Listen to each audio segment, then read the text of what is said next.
নমস্কার, সুনিতাস কুকিং স্টেশনে আপনাদের সকলকে জানাই স্বাগত।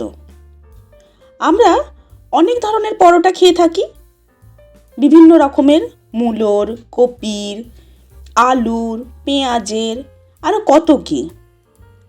আজ আপনাদেরকে দেখাবো একটা অন্য ধরনের পরোটা। চলুন রেসিপি শুরু করি। রেসিপিটা শুরু করার পর আস্তে আস্তে আমি বলতে থাকবো। আজকে আমি পরোটাটা বানাবো কিন্তু আটা দিয়ে।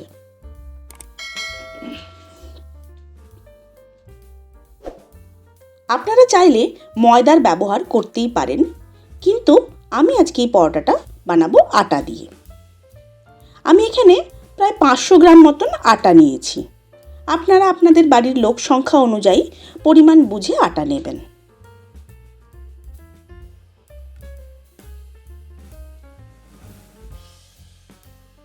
আটাটার মধ্যে দেব পরিমাণ মতো লবণ,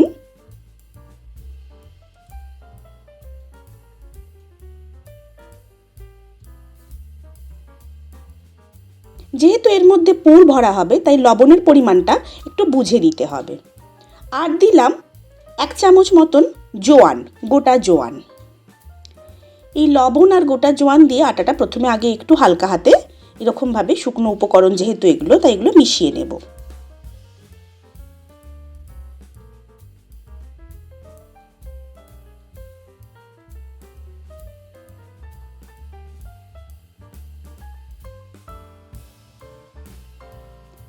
এরপরে এর মধ্যে দেব ময়ান। ময়ানে আপনারা যদি চান সাদা তেল ব্যবহার করতেই পারেন, কিন্তু আমি এখানে আজকে দিলাম ঘি। কেন ঘি ব্যবহার করলাম?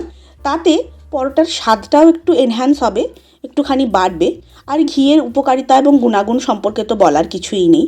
সেই জন্যে আমি আজকে ময়ানে ব্যবহার করলাম 2 চামচ ঘি। এর বেশি ময়ান দেওয়ার আমার প্রয়োজন পড়বে না, তার কারণ আমি এর পরে যে উপকরণটা দেব সেটা।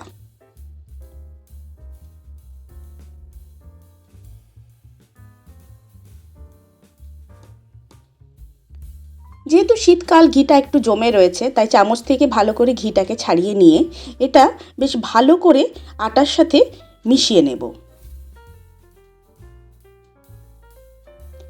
সবসময় যখনই ময়ান দেবেন খুব ভালো করে চেষ্টা করবেন যে ময়দা বা আটার সাথে ময়ানটাকে এরকম করে ভালো করে হাত দিয়ে মিশিয়ে নিতে। এরকম চটকে চটকে যদি মিশিয়ে নেন তাহলে হবে কি, ওইটা একটুখানি গুঁড়ো গুঁড়ো মতন হয়ে যাবে আটাটা, তখন জানবেন যে ভালো করে ময়ানটা মিশে গিয়েছে।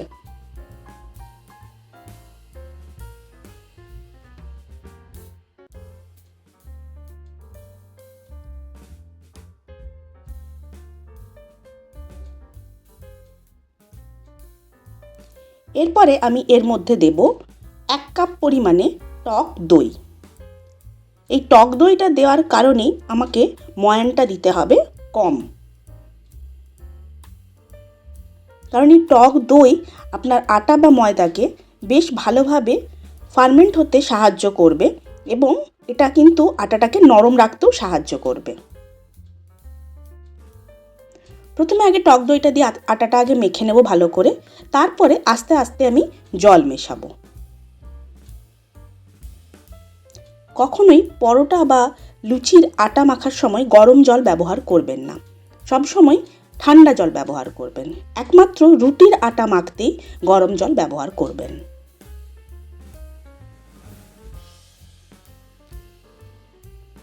এবারে অল্প অল্প করে জল মিশিয়ে আমি আটাটাকে একটা ভালোভাবে মেখে ডো তৈরি করে নেব।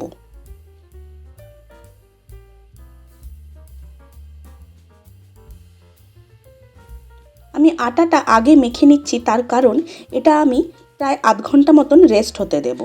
সবসময় চেষ্টা করবেন যে কোনো আটা বা ময়দার জিনিস মেখে নেওয়ার পর অন্তত আধ ঘন্টা রেস্ট করতে।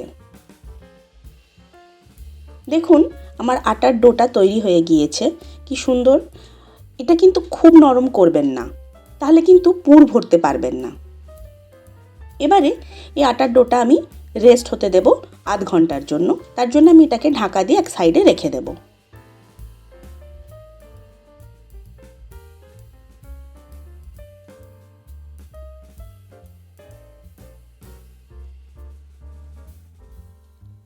এরপরে চলুন আমরা পুরটা তৈরি করে নেব। প্রথমেই বলেছিলাম আমি পরে আস্তে আস্তে বলবো কিসের পরোটা বানাচ্ছি। আজকে দেখুন বানাবো পনিরের পরোটা। তার জন্য আমি এখানে প্রায় 400 থেকে 500 গ্রাম মতন ওজন হবে এই পনিরটার আমি নিয়েছি। এটাকে আমি প্রথমে বড় 3টে টুকরোতে কেটে নিলাম। এবার এটা আমি গ্রেট করে নেব গ্রেটারের সাহায্যে।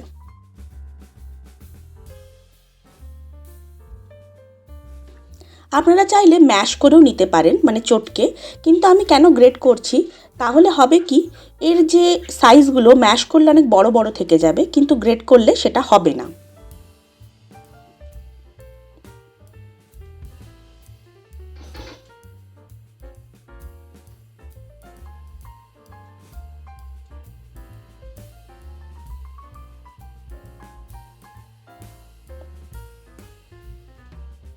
সব পনিরটাকে আমি খুব ভালো করে গ্রেট করে নিচ্ছি।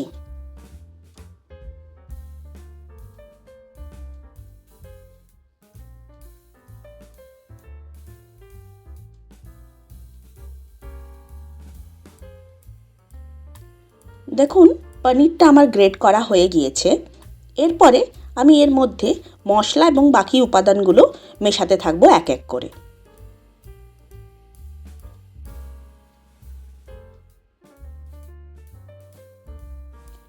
প্রথমেই এর মধ্যে দেব পরিমাণ মতো লবণ, দেব ভাজা মশলা, অর্থাৎ কিনা গোটা জিরে আর শুকনো লঙ্কা ভেজে গুঁড়িয়ে নিয়ে রাখা থাকে আমার, এটা সেই ভাজা মশলা। দিচ্ছি অল্প পরিমাণে গরম মশলা গুঁড়ো, খুব সামান্য পরিমাণে কাশ্মীরি লঙ্কা গুঁড়ো,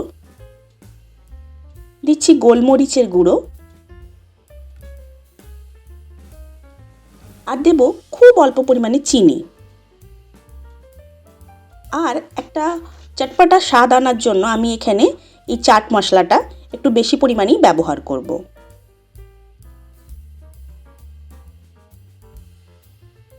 এরপরে দেব আদা, এটা আমি গ্রেট করে রেখেছিলাম, এই আদা কোড়ানোটা দেব। এছাড়া দেব কাজু বাদাম, ছোট ছোট করে কুচিয়ে নিয়ে কাজু বাদাম, আর ছোট করে কোচানো কিশমিশ।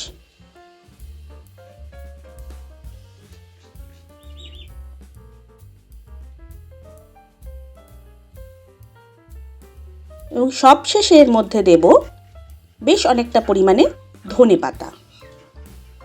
যেহেতু আমি প্রথমেই বলেছি শীতকাল, তাই ধনেপাতার কোনো রকম কোনো কমতি তো নেই। যদি আপনাদের কাছে অ্যাভেলেবেল না থাকে তাহলে আপনারা স্কিপ করতেই পারেন, কিন্তু ধনেপাতা দিলে একটা আলাদা গন্ধ আসে, সেক্ষেত্রে তখন আপনারা কসুরি মেথি ব্যবহার করতে পারেন। আমি যেহেতু এখানে ধনেপাতা দিয়েছি, ধনেপাতার ফ্রেশ যে একটা আলাদা গন্ধ রয়েছে সেটা ভীষণ ভালো লাগবে, সেজন্য আমি আর কসুরি মেথি ব্যবহার করিনি।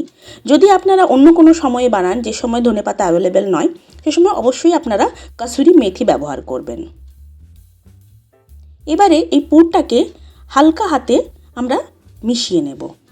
খুব হালকাভাবে মেশাবেন যাতে এটা কিন্তু চটকে না যায় বা দলা পাকিয়ে না যায়। দেখুন আটাটা কি সুন্দর ফার্মেন্ট হয়ে গিয়েছে এবং একটুখানি এটা একটা মানে হালকা একটু নরম ভাবও এসেছে। এটা কিন্তু দরকার, খুব বেশি নরম, রুটির মতন নরম হয়ে গেলে কিন্তু পুর ভরা যাবে না। এবারে আমি দুটো পদ্ধতিতে আপনাদেরকে পুর ভরা দেখাবো। তার আগে চলুন এই আটাটা থেকে আমি বেশ অনেকগুলো লেচি তৈরি করে নিই।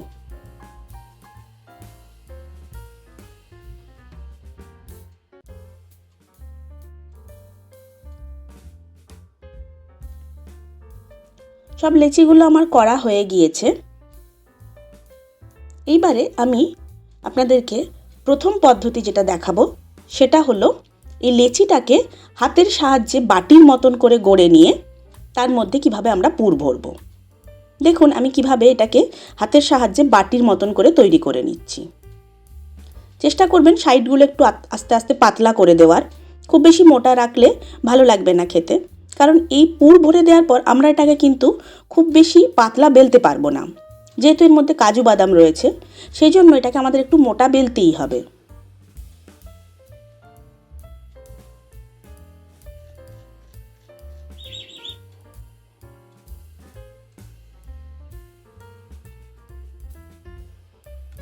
একটু বেশি করেই পুর দেবেন।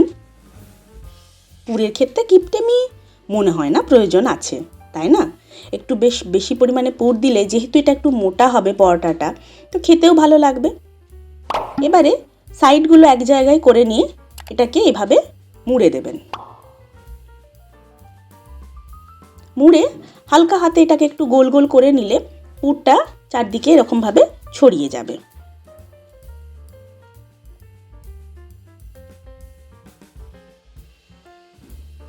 এইভাবে আরও একটা আমি বানিয়ে নিচ্ছি।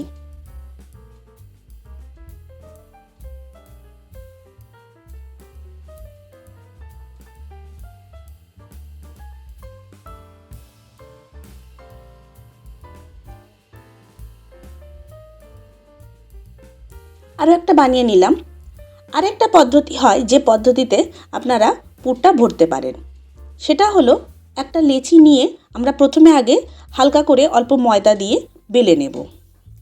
যদি আমি পরোটাটা বানাচ্ছি আটার, কিন্তু বেলার সময় চেষ্টা করবেন ময়দা ব্যবহার করার, কারণ আটা বড্ড বেশি গ্রেনি দানাদার হয়, সেই কারণে ওটা যখন পুড়ে যাবে বা তেলের সঙ্গে যখন ওটা মিশে যাবে ভাজার সময়ে, তখন ওটা খেতে ভালো লাগে না। কিন্তু ময়দা তো সেরকম হয় না, সেই জন্য ওটা অতটা বোঝা যায় না স্বাদে। দেখুন আমি কীরকমভাবে বেলে নিলাম, খুব বেশি পাতলাও নয় আবার খুব মোটাও নয়। এভাবে বেলে নেওয়ার পর আমি এটার মধ্যে পুরটা ভরবো। আমি দুটো প্রসেস দেখালাম, আপনাদের যেটা সুবিধে মনে হবে আপনারা সেই প্রসেসে কিন্তু করবেন।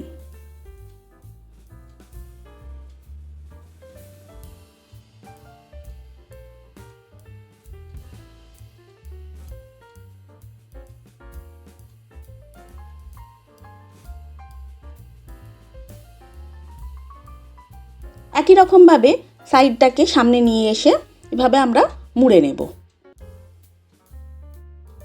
মুড়ে নিয়ে উপরটা লক করে এরকম গোল্লা পাকিয়ে এটাকে এভাবে আমরা আটকে দেব। দিয়ে আবারও আমরা এরকমভাবে পুরটাকে একটু হাতের সাহায্যে খুব আলতোভাবে আমরা এটাকে চেষ্টা করব চতুর্দিকে ছড়িয়ে দেওয়ার।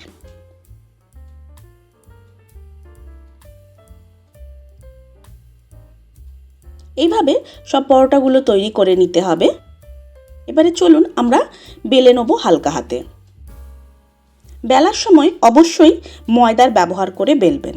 এটা হচ্ছে সেই লেচিটা যেটা আমরা বাটি করে বানিয়েছিলাম, এটা আমরা বেলে তারপরে পুর ভরেছিলাম। আমি দুরকম লেচিগুলোই কিন্তু বেলে দেখাচ্ছি, যেটা কিন্তু বেলার পর আপনারা তফাৎটা বুঝতে পারবেন না।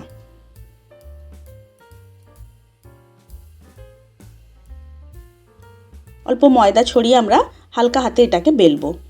পুর ভরা যে কোনো পুর ভরা পরোটায় যখন বেলবেন তখন চেষ্টা করবেন যতটা আলতোভাবে যতটা হালকা হাতে এটাকে বেলা সম্ভব।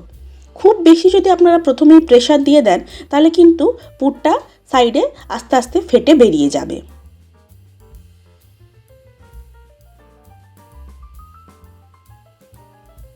দেখুন আমি কত হালকাভাবে কত আলতোভাবে বেলছি আর বারে বারে এটাকে ঘুরিয়ে দিচ্ছি। কখনই এক জায়গায় বেলতে থাকবেন না, তাহলে কিন্তু এটার পুরটা অবশ্যই ফেটে বেরিয়ে যাবে।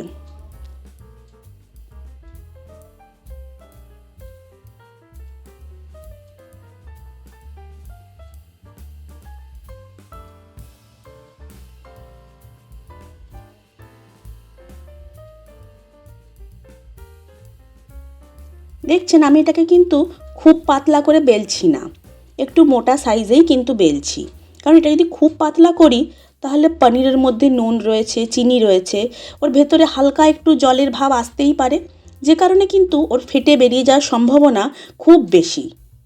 সেই জন্য চেষ্টা করবেন যে পনিরটা যখন আপনারা গ্রেট করবেন তখন যেন জল থেকে ওটাকে অনেকক্ষণ আগে তুলে রাখেন। আর নুন আর চিনির পরিমাণ কিন্তু সবসময় চেষ্টা করবেন আপনাদের স্বাদ এবং পরিমাণ বুঝে দেওয়ার।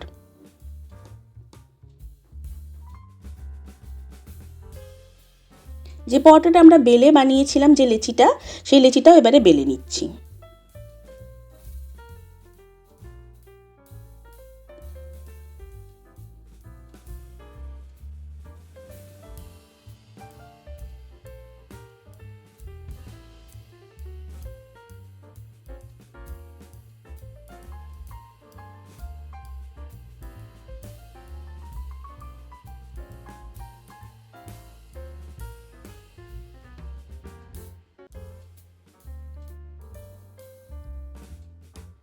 দুটো পরোটাই আমার বেলে নেওয়া হয়েছে। এবারে চলুন এগুলোকে আমরা সেঁকে নেব। আমি একটা ননস্টিকের প্যান নিয়েছি, এতে প্রথমে আগে পরোটাটা আমি দেব। আগে হালকা সেঁকে নেব, তারপরে আমরা তেলের ব্যবহার করব।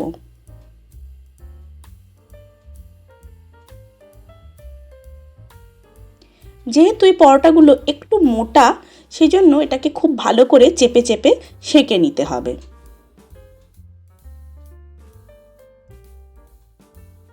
দেখুন একটা পিঠ আমি হালকা সেঁকে নেওয়ার পর অপর পিঠটা উল্টে দিলাম। সেই পিঠটাও খুব ভালো করে চেপে চেপে সেঁকে নেব। আর এখানে দেখছি কিছুটা ময়দা এক্সেস রয়ে গিয়েছে, তো সেই ময়দাটাকে আমি চেষ্টা করছিলাম যদি ফেলে দেওয়া সম্ভব হয়।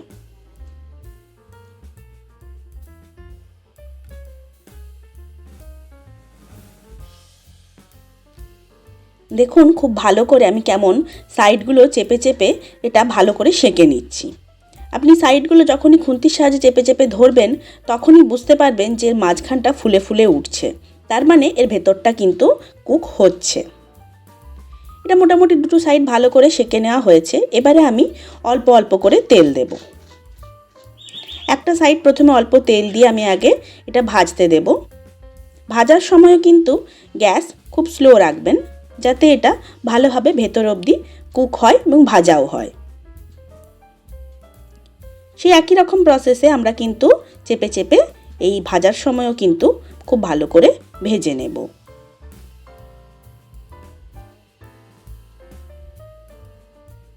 অপর পিঠটাতেও অল্প পরিমাণে তেল দিলাম।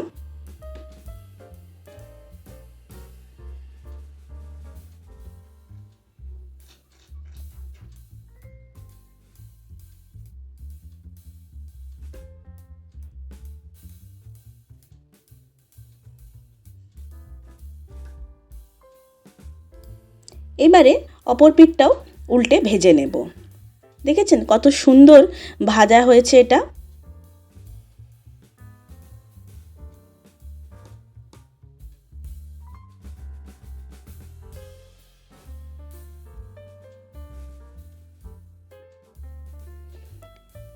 এভাবে আমার দুটো পিঠই খুব সুন্দর করে ভাজা হয়ে গিয়েছে। এবার এটাকে আমি তুলে সঙ্গে সঙ্গে অবশ্যই ক্যাসারোলের ভেতরে রাখবো। এভাবে বাকি পরোটাগুলো আমি তৈরি করে নেব। তাহলে আপনারা দেখলেন তো কি অল্প সময়েই তৈরি হয়ে গেল শীতের দিনের পনিরের পরোটা। আর এরপরে ভেঙে দেখানোর পালা যে ভেতরে কত সুন্দর পুরটা চতুর্দিকে ছড়িয়েছে। দেখতে পাচ্ছেন কত সুন্দর হয়েছে।